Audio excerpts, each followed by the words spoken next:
The third point that's very important is that none of this is new, at least not as new as it may seem. The roots of modern gender ideology can be traced all the way back to the 19th century, in fact, arguably even earlier than that. But it really began to take its current shape in the mid-20th century thanks to the work of two hideously evil crackpots named Alfred Kinsey and John Money. These are names that everybody should know and few people do. In the interest of time, I'll focus on John Money for just a moment. It's worth looking into Alfred Kinsey, though. We talk about him in the film a little bit, but an even deeper dive is worthwhile. If you do, in fact, do that, make sure to have a vomit bucket handy.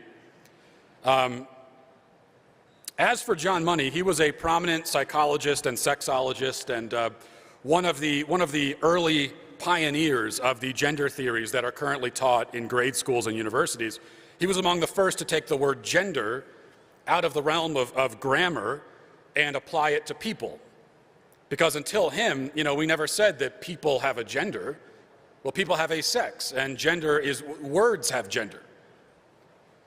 But he said, no, people have gender and sex. And he coined that. He also coined the terms gender role, gender identity, and sexual orientation.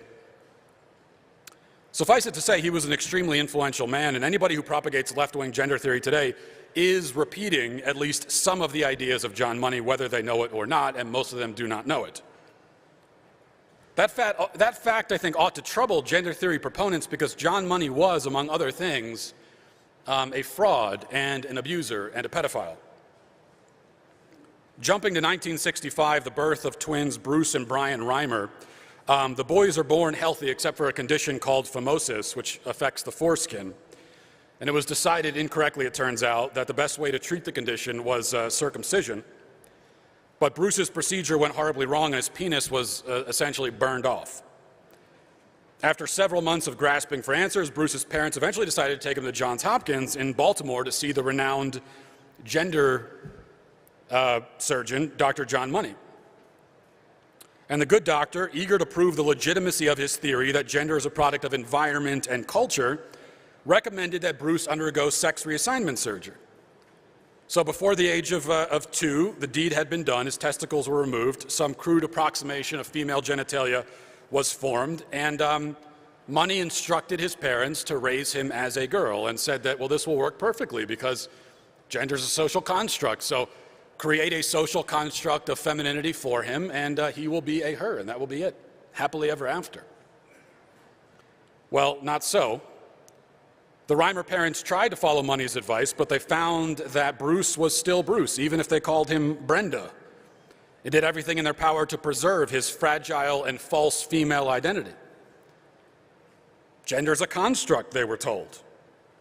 Why should a boy raised as a girl still have boyish tendencies? Still, ultimately, Money was convinced that his project had been a smashing success, and he bragged of his triumphs in many published works. But it was not a success. The female identity never took hold for Bruce. He was confused and miserable and on the verge of suicide until, as a teen, his mother finally told him the truth.